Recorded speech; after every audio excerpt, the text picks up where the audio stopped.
Hola, buenas noches a todos. Bienvenidos a este círculo de lectura. La Biblioteca General y la Coordinación de Responsabilidad Social de la Facultad de Derecho y Ciencias Sociales de la UAPJO les da la cordial bienvenida. En sustitución del licenciado Salvador Sánchez, pues me presento, mi nombre es Ana Rodelo, voy a estar moderando esta sesión de lectura. En esta ocasión, pues vamos a hablar de Víctor Hugo. Siendo hoy 26 de febrero, pues su cumpleaños.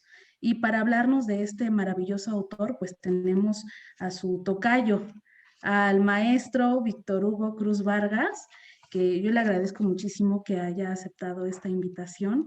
Le agradezco mucho también porque sé que es un conocedor de la obra de Víctor Hugo y bueno, para nosotros es un honor recibirlo aquí en el Círculo de Lectura. Él es maestro en literatura mexicana por el Centro de Humanidades de la UAPJO. Tiene una maestría en psicoanálisis por la Universidad de Andrés Bello en Chile. Es becario del FOESCA, además de editor y autor de varios libros. En lo personal, pues, me considero fan de su obra desde hace algún tiempo que lo... Bueno, siempre es un placer escucharte, Víctor. ¿Cómo estás esta Muy noche? bien, gracias Ana. Agradezco a Salvador y a ti esta invitación y a los muchachos también su asistencia esta noche, eh, porque nos une más que nada el amor a las letras, el amor a la literatura y somos bohemios, aunque estemos encerrados, ¿no? Hay hábitos que no se pueden domeñar del todo y uno de estos hábitos es el de la lectura, ¿no? Y el de compartir lo que se lee es más nutritivo todavía. Gracias a todos.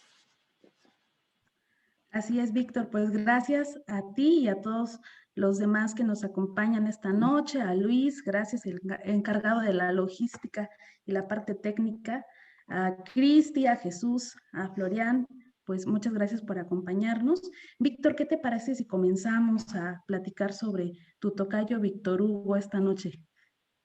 Bueno, un día como hoy, pero de 1802, nace nuestro escritor de esta noche, Víctor Hugo, y es eh, procedente de una familia más o menos acomodada. Su padre es un general bonapartista. Y esta parte es muy interesante en su biografía porque al ser un general, al ser bonapartista, va a participar este señor en algunas campañas y una campaña en específico. Cuando Víctor Hugo tiene como 8 años, lo lleva a España. El padre de Víctor Hugo lo lleva a vivir a España. Y en España, en el tiempo que él permanecen, Víctor Hugo va a ir a la escuela y va a aprender español. Bueno, ¿qué tiene esto de extraordinario? Que Víctor Hugo va a quedar prendado de la cultura española. Va a aprender español. Y al ser Víctor Hugo el fundador del romanticismo en Francia, el romanticismo va a quedar entonces, a partir de Víctor Hugo, marcado por la cultura española. ¿Sí? Vamos a encontrarnos en la obra de Víctor Hugo muchos pasajes, algunos fragmentos más o menos largos, también en español. O sea, Víctor Hugo no va a dejar de tomar en cuenta a la lengua española y le va a dar muchos matices, entre otros, por ejemplo, el de la lengua del pecado. Si ustedes recuerdan a Nuestra Señora de París, ¿sí la vieron? Digo, la vieron, la leyeron. Pues no tiene mucho que ver con lo que nos presentó Walt Disney. Eh, la, la muchacha, Esmeralda, es española. Ella canta en español.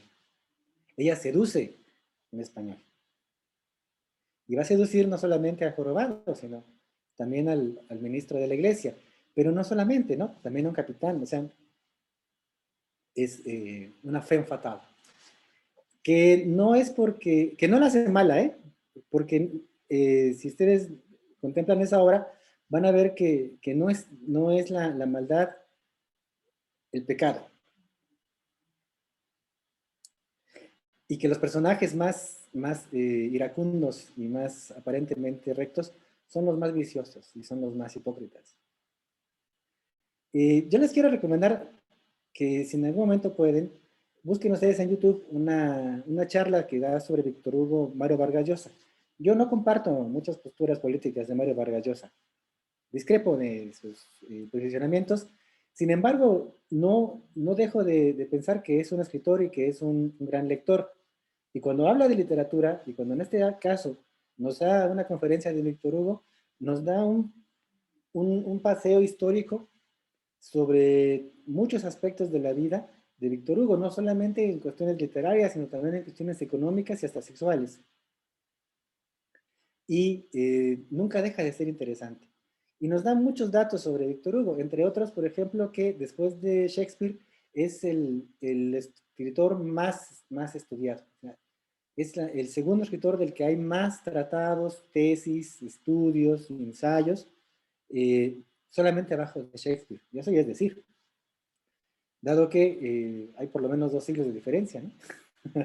O sea, no es tan fácil, ¿no? Competir con Shakespeare, y abajito de Shakespeare está Víctor Hugo, como uno de los autores pues más seguidos, más leídos. Bueno, siguiendo entonces, Víctor Hugo entonces refiriéndome al padre, que es general y es bonapartista, bueno, también va a heredar esta vena política bonapartista. En un momento dado, él es eh, pues un seguidor de las ideas de la Ilustración y del ideal político de Napoleón, y posteriormente se va a volver un crítico de Napoleón III, al cual va a apodar Napoleón el Pequeño. ¿Sí? Bueno, sin dejar de lado lo que les decía al principio, que tiene que ver con su relación con su papá. Luego, la historia de su literatura, bueno, es muy amplia, porque no solamente tiene narrativa, también es un poeta, también es un dramaturgo, también es un periodista. O sea, constantemente escribe en los diarios de París. Y hay una obra prolífica también, epistolar. Tiene muchísimas cartas. De modo que,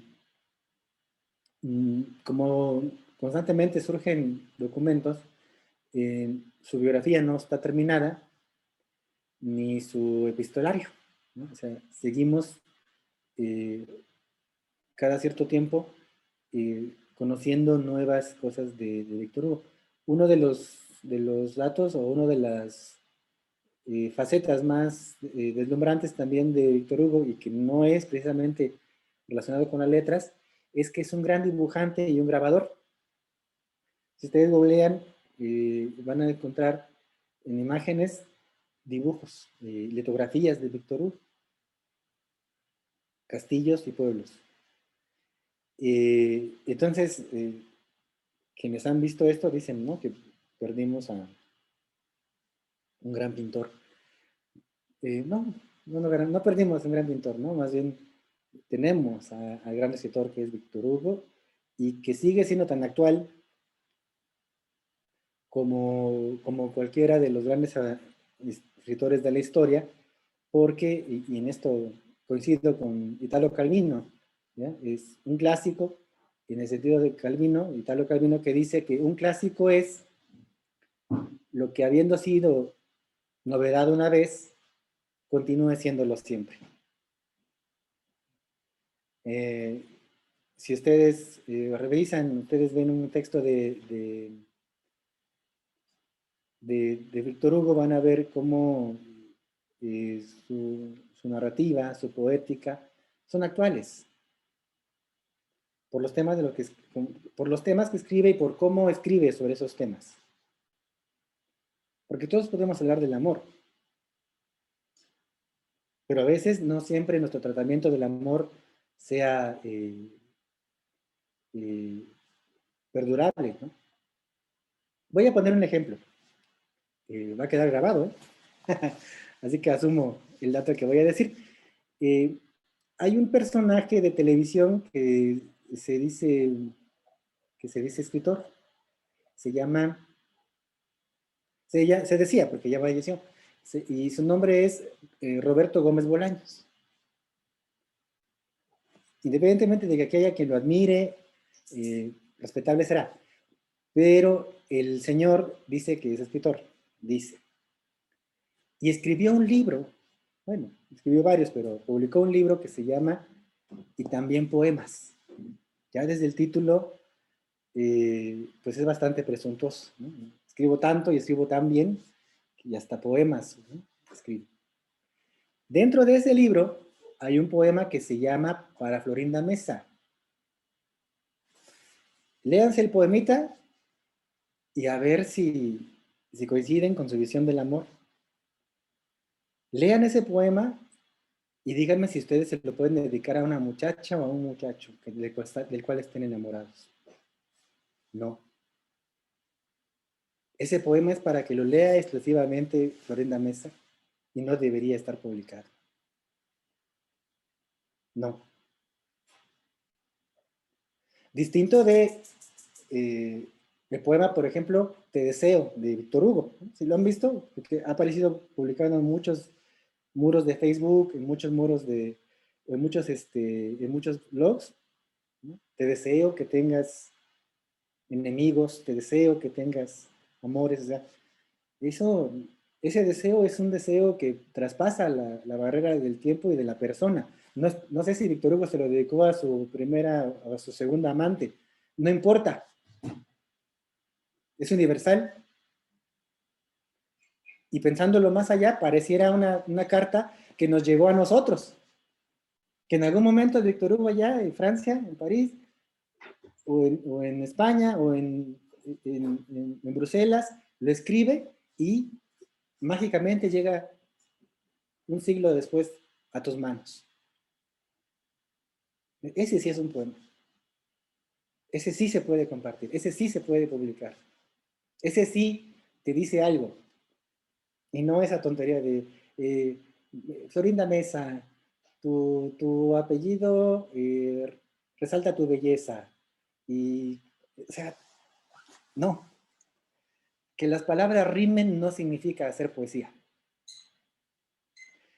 Y en ese libro que les estoy diciendo, que ya no les voy a decir cómo se llama, van a encontrar rimas, pero no son poemas.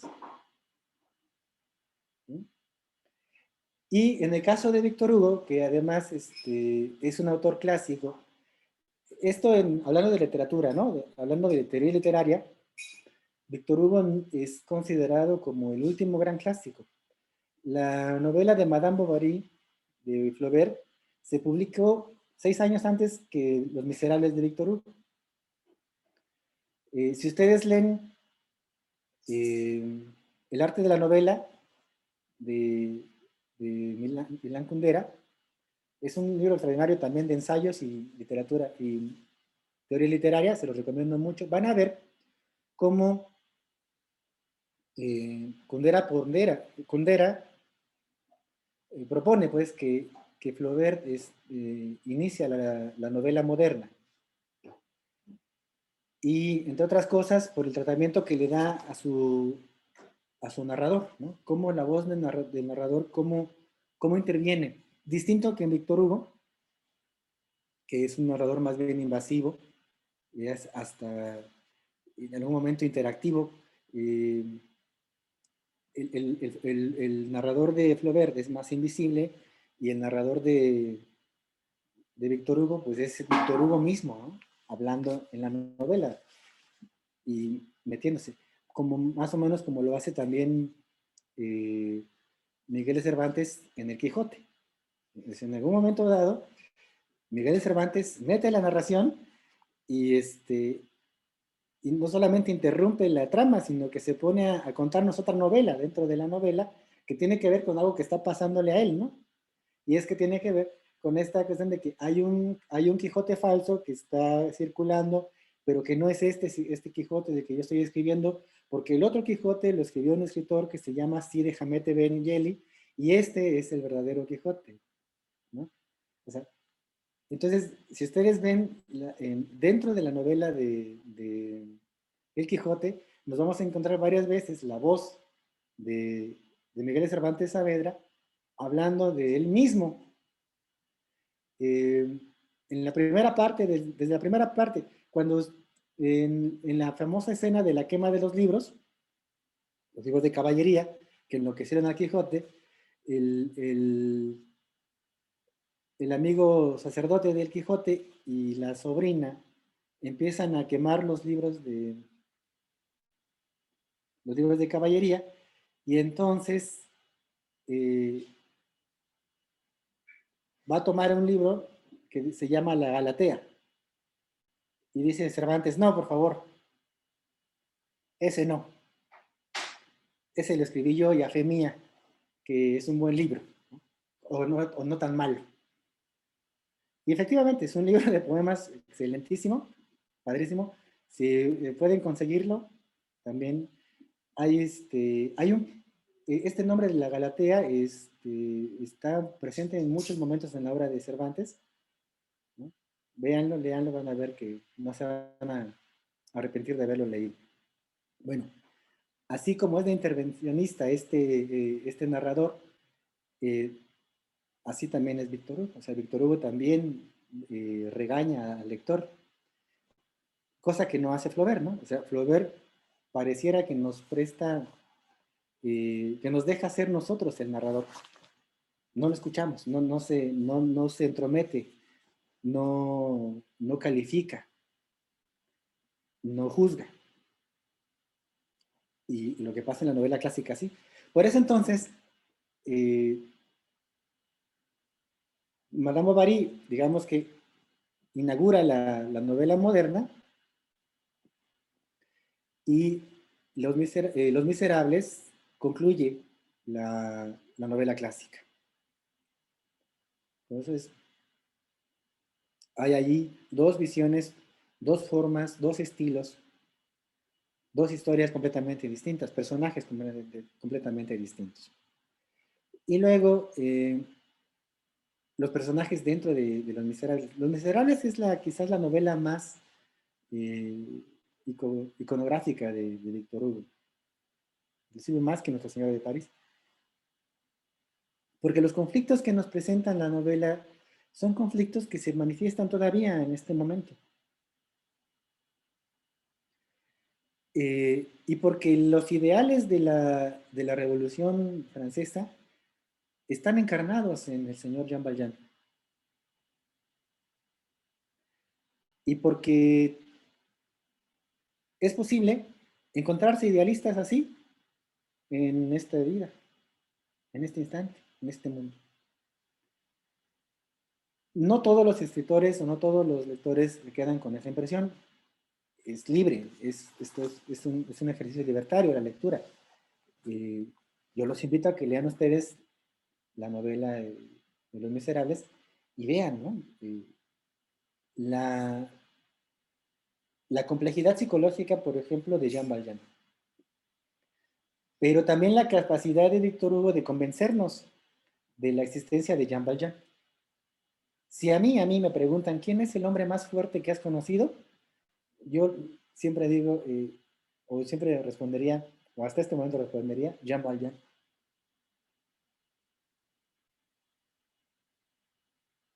¿Por qué no Sansón?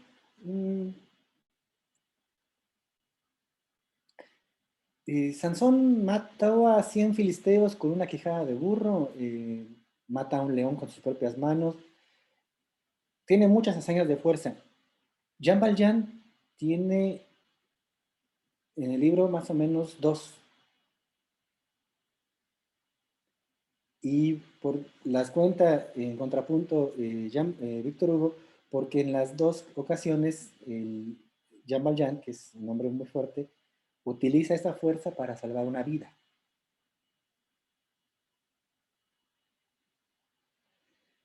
Y eso para mí le da más fuerza a Jean Valjean que a Sansón. Es, Víctor, empezamos, ¿sí?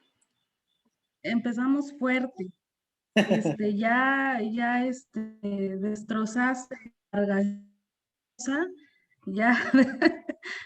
De hecho, Espíritu, creo que estoy completamente de acuerdo. De hecho, no sé si sabías el dato de que su de bien Shakespeare hito, ¿no? Así como un Shakespeare chiquito, Ah, ¿no? sí. Él, más que se lo hayan puesto, al parecer él se lo adjudica de alguna manera, y es raro desde ahí, ¿no? Y qué bien escuchar sobre Quijote, sobre Miguel de Cervantes, ese narrador omnipresente que se vuelve tan agradable, ¿no? Es el narrador simpaticón, ¿no? De historias, que lo vemos en varios géneros de la literatura, pero ahorita lo que yo quería es saber si podemos leer Te deseo, que también lo mencionas. Te deseo de Víctor Hugo. No sé si tenías la lectura o lo tienes por ahí. Yo ya lo tengo aquí a la mano con la magia de la tecnología, pero a propósito de la mención que haces, se me hace indispensable leerlo No sé qué te parece, Víctor. Sí, encantado. Yo, es más, te pediría que tú lo leyeras porque voz de una dama se escucha súper. Claro que sí. Gracias, Víctor. Te deseo. Te deseo que primero ames y que amando también seas amado y que de no ser así, seas breve en olvidar y que después de olvidar no guardes rencores.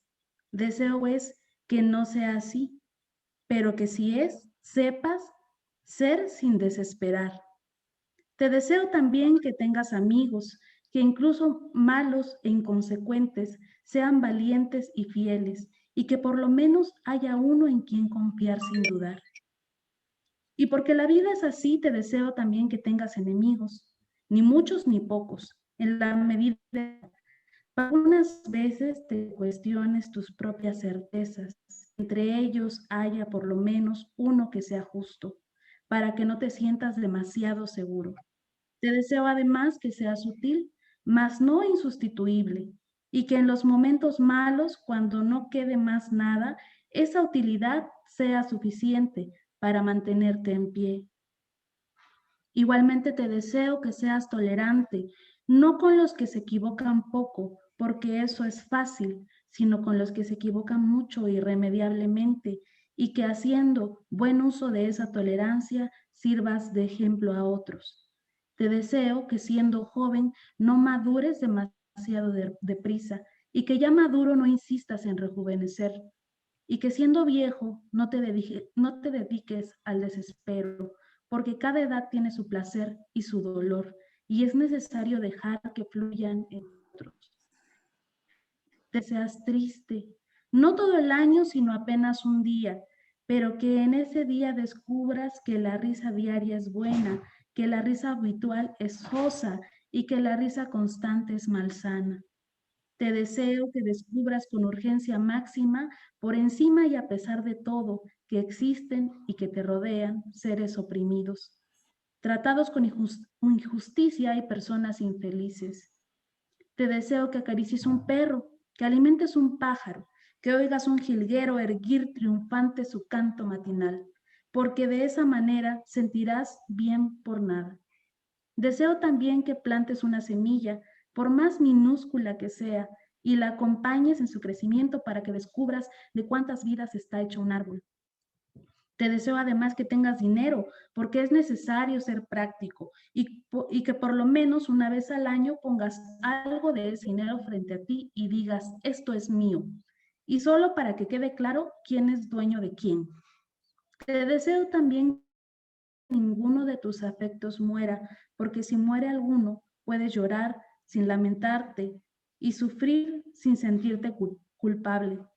Te deseo por fin que siendo hombre tengas una buena mujer y que siendo mujer tengas un buen hombre, mañana y al día siguiente, y que cuando estén exhaustos y sonrientes, hablen sobre el amor para recomenzar.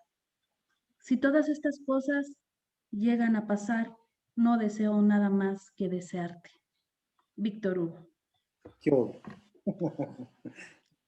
Qué belleza, Víctor. ¿Qué te parece si antes de comenzar con las lecturas que nos tienes preparadas, le preguntamos pues al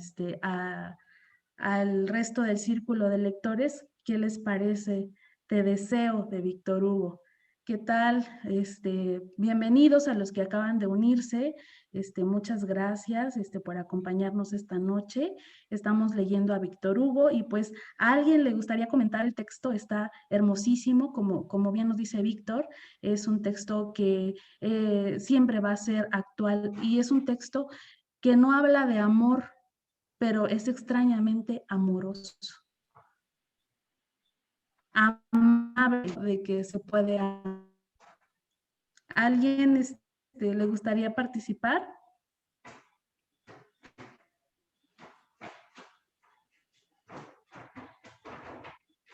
Ok, siempre el primero en animarse.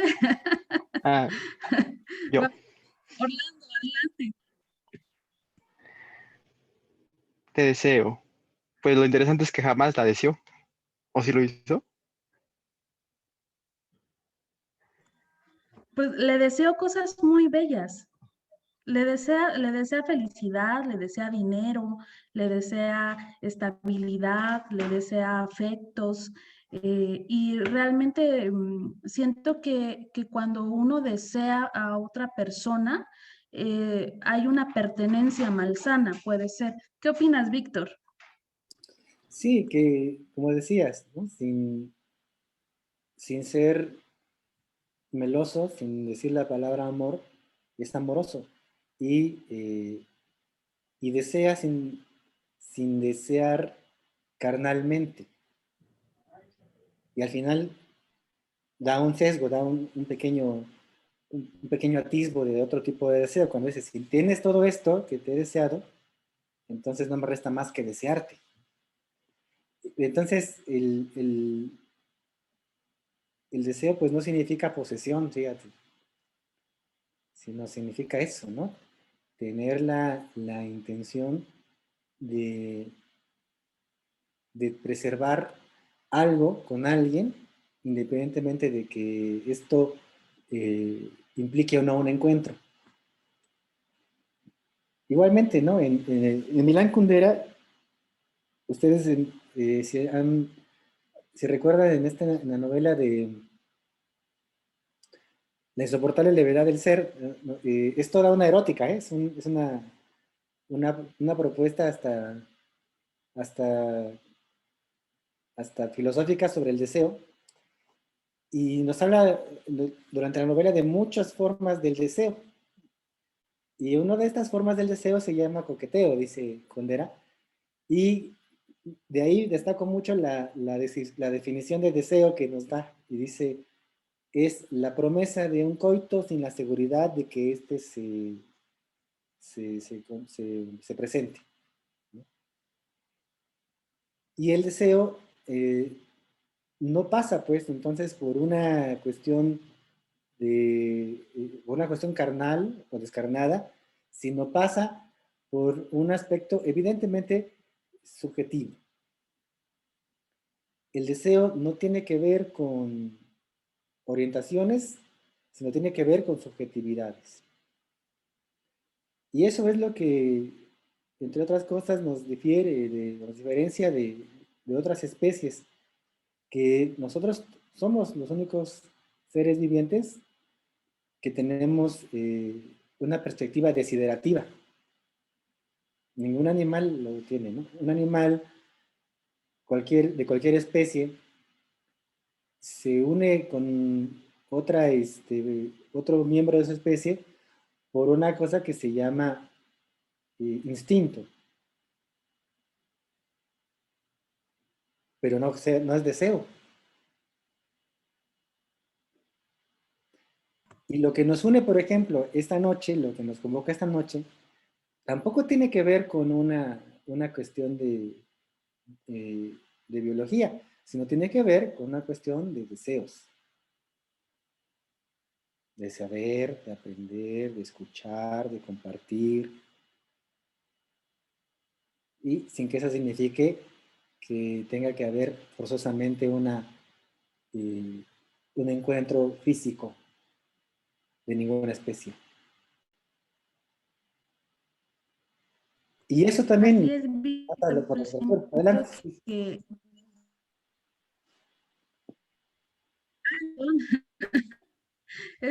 la tecnología a veces escucha un silencio para dar pie a algo, pero es el internet que se está conectando o algo así. Las pláticas por este medio resultan un poco complicadas. Pero bueno, yo lo que quería aportar, si es que se puede llamar así, es que el deseo que pone Víctor Hugo en este poema es algo más filial, ¿no? No tiene que ver con intenciones románticas, sino que esto es un poema que tú le podrías dedicar a un hermano, una hermana, un buen amigo. Es algo que puede ir incluso acompañado de mucha pasión, pero también acompañado de mucha ternura, ¿no? Y esto es lo que lo hace universal y atemporal, ¿no? Yo podría leerlo y pensar que lo escribió a algún amigo, algún buen escritor contemporáneo, o puedo pensar que también es un texto muy antiguo, porque esos son sentimientos pues que no cambian, ¿no? A mí me gustaría mucho, Víctor, que nos leyeras algo de lo que nos tienes preparado esta noche sobre Víctor Hugo a propósito del día de hoy que es su cumpleaños. Preparaste algunos textos para el círculo de lectura. Me encantaría que nos los pudieras compartir.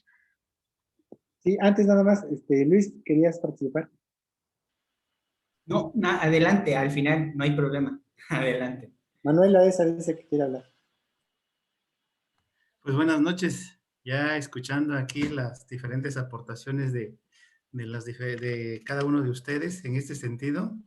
En el poema de deseo yo creo que se configura una expresión a un ente social que no etiqueta edades, ¿sí? No etiqueta en sí una persona, es un ente social, amor al sentimiento humano.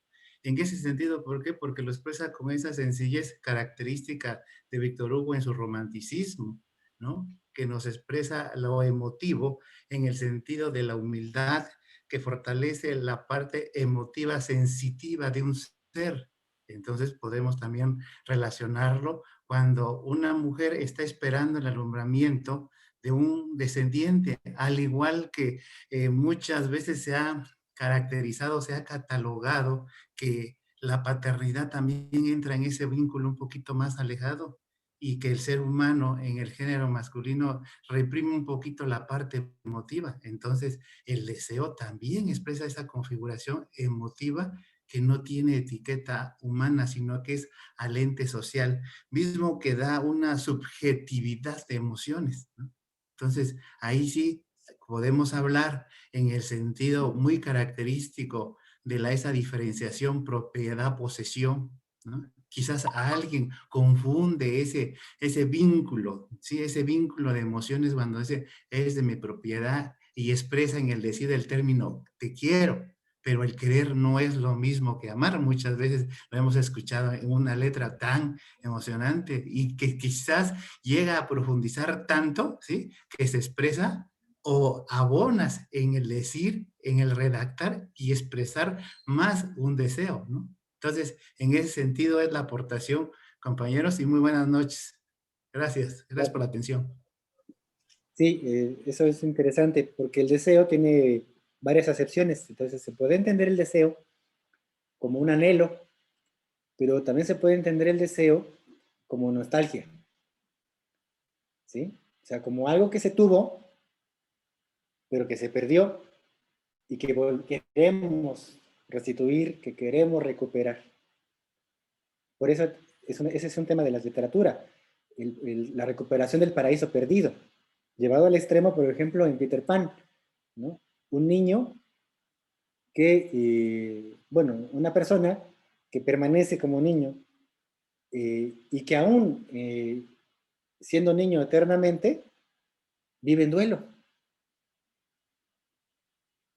¿sí? Porque el que se queda en la infancia también tiene que renunciar a muchas cuestiones de la vida adulta.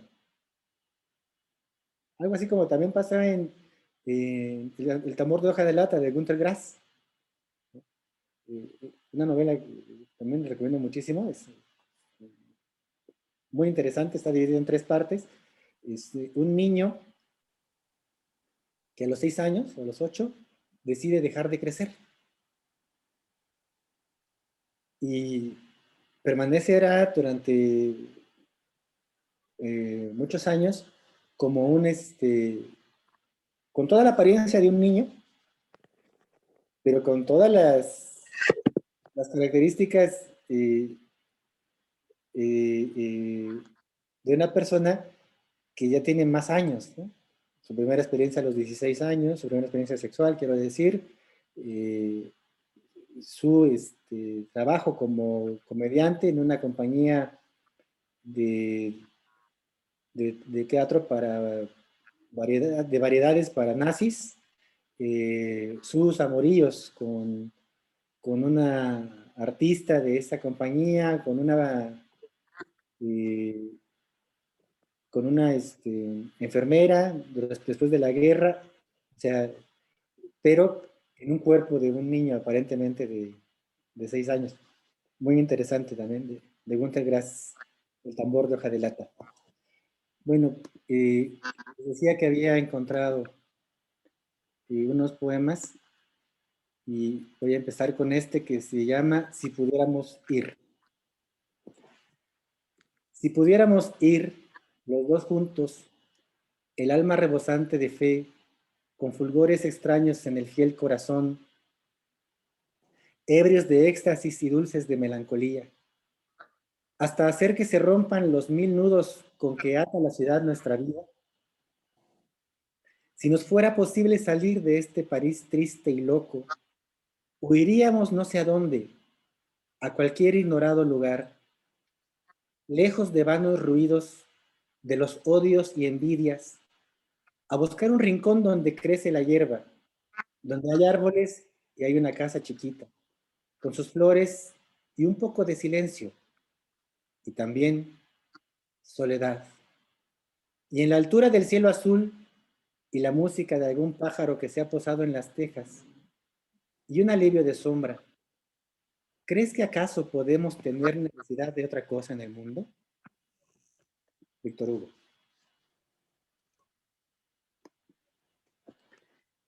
También, ¿no? Está qué bello, muy está poderoso. precioso. Bueno, cuántas cosas nos ha hecho reflexionar Víctor Hugo esta noche. Empezamos hablando de él y de su obra y de dónde nació y quizás datos duros biográficos y esto se ha convertido en una plática sobre el deseo, sobre la ternura, que a propósito de eso, pues también se expresa en este poema. También siento que es una persona como mm, de amores no pasionales, de cosas no carnales, sino más bien espirituales, lo cual se hace en Nuestra Señora de París, que son de sus obras más conocidas. Hay una añoranza por alcanzar lo espiritual, ¿no? Hay una añoranza, pero a través de ella, pues buscar, ¿no? Como foguear algo, para buscar algo verdadero detrás, ¿no? Este, Víctor, ¿te parece si les demos la palabra a alguno de nuestros acompañantes esta noche? A ver qué les trajo a la mente este poema que acabamos de escuchar.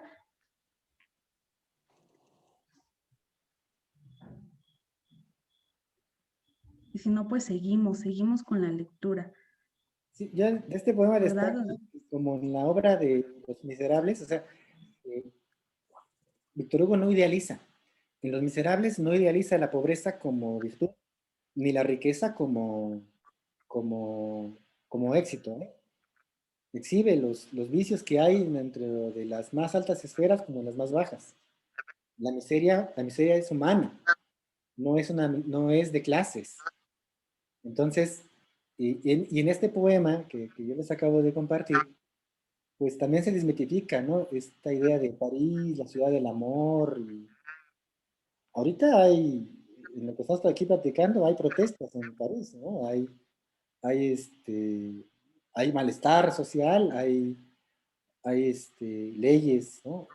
Que tienen que ver ya con medidas coercitivas y para nada sería ahorita la ciudad del amor, máxime que además el aeropuerto internacional no está recibiendo vuelos, ¿no? Mucho menos de México. Entonces, ¿quién vería ahorita a París como un refugio para el amor? Y eso está diciendo Víctor Hugo, ¿no? No sé qué le está pasando en el momento del problema, pero le está proponiendo a su amada.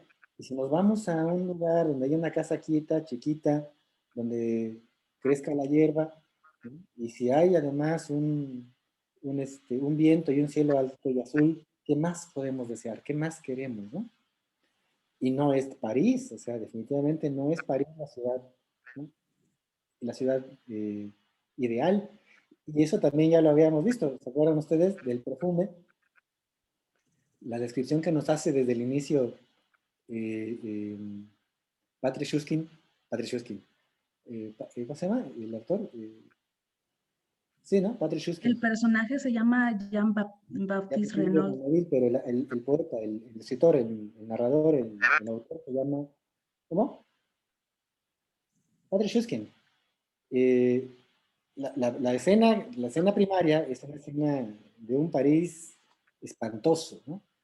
Sucio, insalubre, eh, en fin, horrible, ¿no? Y en medio de eso, o sea, se puede ser todavía más soez y además colocarnos en un mercado y además en la parte de los peces, o sea, que el aroma, el hedor de esa ciudad era insufrible. Y en ese lugar, ¿no? O sea, apestosa, en el lugar más apestoso, allí nace un niño que nace sin llanto y que cuando ve la posibilidad de hacer la denuncia de un crimen, llora para acusar a su madre de ese crimen y ahí comienza el asesinato. Y ahí comienza la larga cadena de crímenes de los cuales es responsable Jean-Baptiste y que van a terminar con una muerte de él. Solamente así podía terminar esa cadena de tragedia, solamente con la muerte de él. Bueno, ya de ahí pues ya vemos un París poco amable, poco, ¿no? O sea, no es el París de la Torre Eiffel y de los jardines eh, de los palacios, sino es un París, eh, eh, eh, ¿cómo decirlo? Ominoso, ¿no? ¿Qué pasó? ¿Sabes? Hay un síndrome que a propósito se llama el síndrome de París, ¿No? que lo descubrió una psiquiatra japonesa, que es que cuando uno va a París y se decepciona y queda tan terriblemente decepcionado de París, que entra en una profunda depresión. Eso lo descubrió entre los nipones que viajaban a París, pero siento que a mucha gente le ha pasado a lo largo de la historia. París fue representado como pues, la ciudad luz, la ciudad del amor, ¿No? la ciudad, eh, tantísimas cosas, ¿no? Y no es así.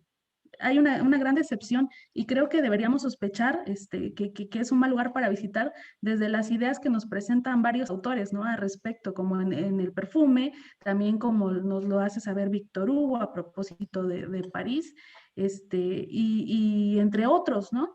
Creo que habría que hacerles mucho caso antes de planear las vacaciones post pandemia. Además, hay muchos lugares bonitos por aquí cerca, ¿no? Manuel, adelante. Abonando un poquito al comentario sobre el síndrome de París, creo que es la contrariedad entre que nos deslumbra, ¿sí? La sociedad, ¿sí? Contemporánea o la cosmopolita que tiene en ese sentido nos deslumbra desde que nos dicen que es el país del romanticismo, ¿no?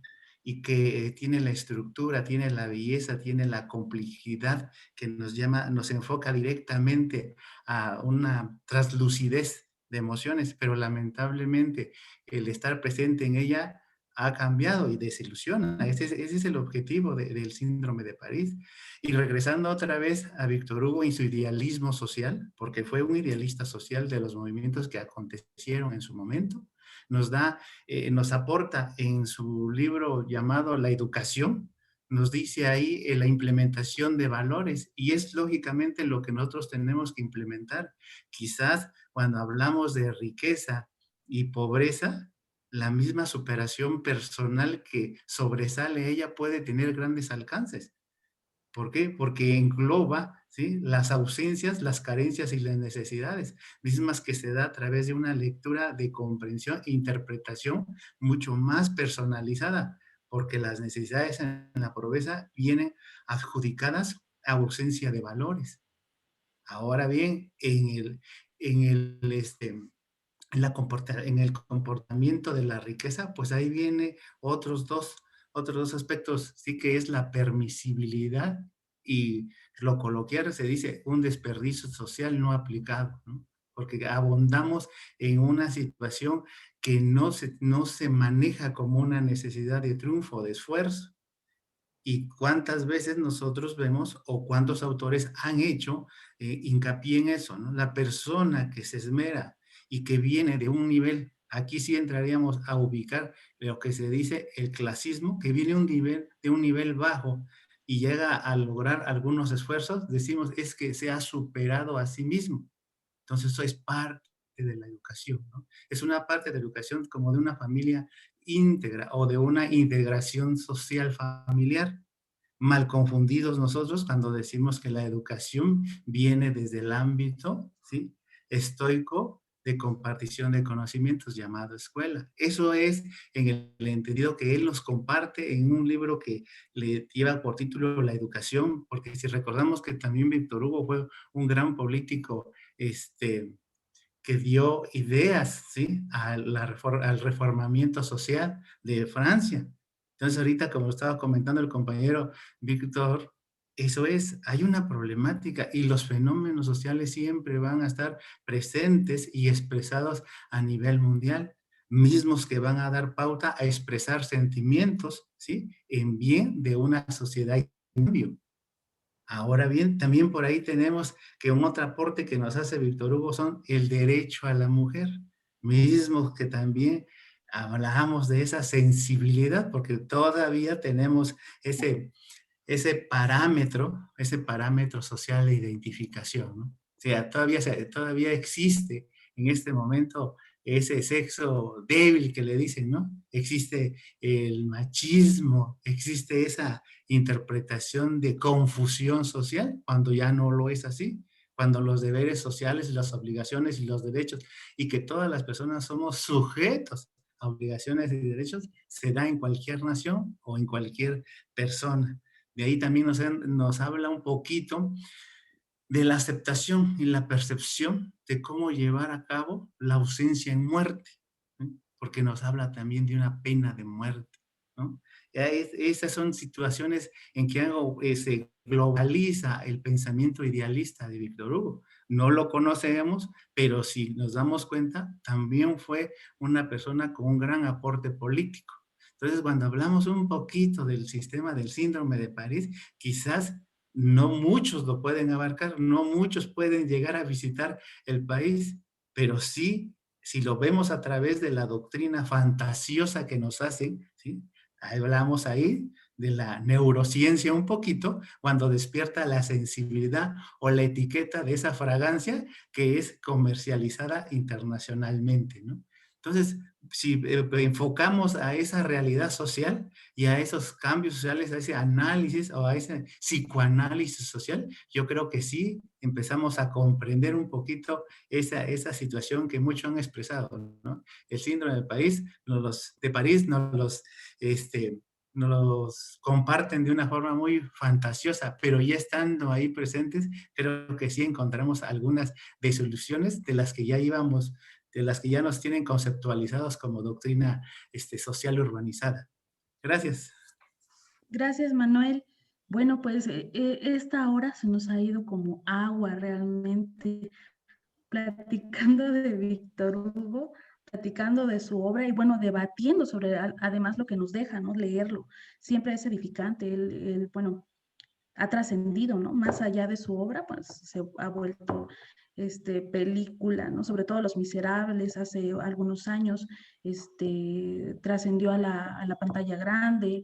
La obra de teatro se ha presentado muchísimas veces en Broadway. Eso que nos lega a la cultura contemporánea.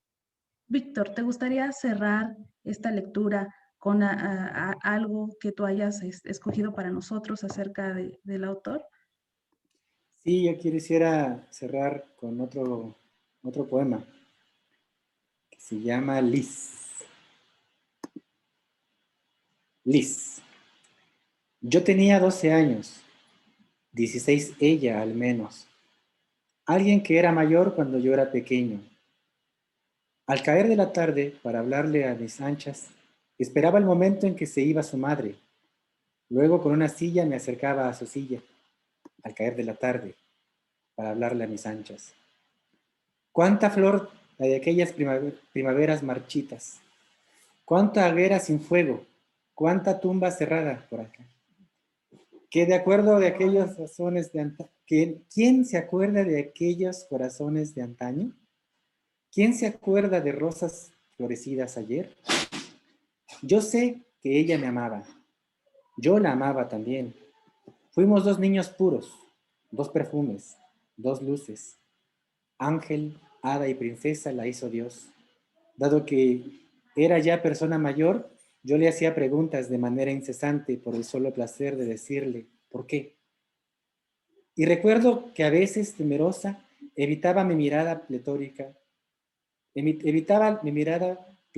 de sueños y entonces se quedaba abstraída. Yo quería lucir mi saber infantil, la pelota, mis juegos y mis ágiles trompos. Me sentía orgulloso de aprender mi latín. Le enseñaba mi Fedro, mi Virgilio, la vida que era un reto. Imposible que algo me hiciera daño, puesto que era mi padre general, presumía. Las mujeres también necesitan leer en la iglesia, en latín, deletreando y soñando. Y yo le traducía alguno que otro versículo, inclinándome así sobre su libro abierto. El domingo, en las vísperas, desplegaba su ala blanca sobre nuestras cabezas. Yo veía dos ángeles. De mí siempre decía, todavía eres un niño. Yo solía llamarla Mademoiselle Liz, y a menudo en la iglesia, ante un salmo difícil, me inclinaba feliz sobre su libro abierto, y hasta un día, Dios mío, tú lo viste, mis labios hechos fuego rozaron sus mejillas en flor.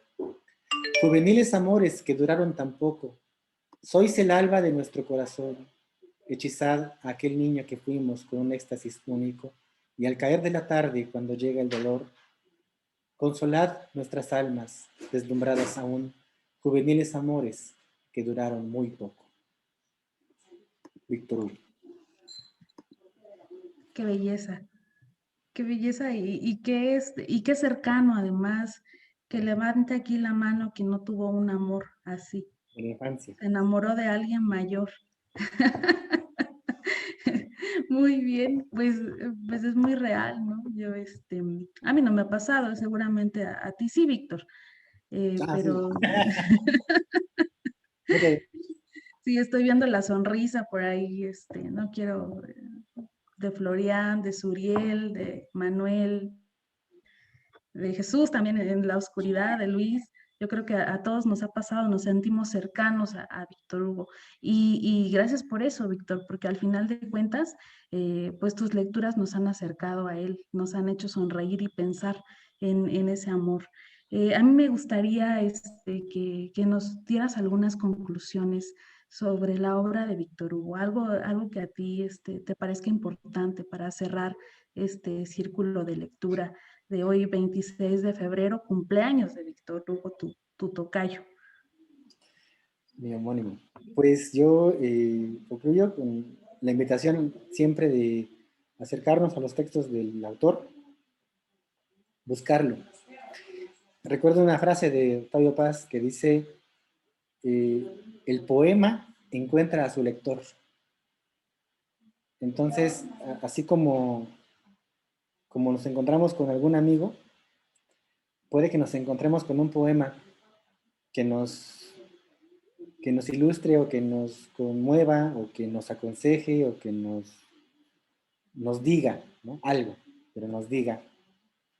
Y hay un texto de Víctor Hugo que nos va a dar compañía en este momento y que nos va a dar alguna enseñanza. Yo los invito pues a explorar la vasta literatura de Víctor Hugo para que hagamos que nuestro autor viva, ¿sí? Que trascienda una vez más los límites de la vida y se haga presente en nuestras palabras, en nuestros vocabularios, en nuestro imaginario, y que así como visitamos este país que se llama Víctor Hugo, también veamos otros, ¿no? Juan Carlos Onetti, Alejandro Barico, Antonio Tabucchi, en fin, la literatura es un país y el territorio es la fantasía, y la fantasía no tiene límites. Gracias. Pues gracias, Víctor. ¿Alguien más le gustaría pues aportar? Gracias, Uriel, su manita arriba. Luis, adelante. Bueno, sí, lo que quería decir es con respecto a Te Deseo, es para mí, bueno, el poema, realmente a mí casi no me gustan los poemas porque son muy melosos y es mucho romanticismo, realmente en general. En cambio, este es realmente para mí amor puro en su máxima expresión. Te desea todo, absolutamente todo, y al final te dice que después de todo, pues te desea nada más que eso, ¿no? O sea, es todo, nada, o sea, o sea, me encanta, ¿no? Su forma en cómo lo expresa. Ahora, aparte de eso, bueno, yo considero que es un hombre que realmente sabe amar y ser feliz. Tiene una frase que dice que la suprema felicidad de la vida es saber que eres amado por ti mismo y a pesar de ti mismo. O sea, es igual como que complementa eso. O sea, ser amado por ti mismo y a pesar de ti mismo. O sea, la complejidad y la simpleza con lo que él dice. Eso era lo que quería aportar. Muchas gracias. Gracias a ti. Gracias, Luis. Muchas gracias por tu aporte. Estamos en la parte de los comentarios finales. Yo sé que hay aquí gente que quiere opinar al respecto de la obra de Víctor Hugo. Ya estamos cerrando. ¿Alguien quiere llevarse un minutito dándonos sus impresiones? Adelante, maestro Manuel. Gracias.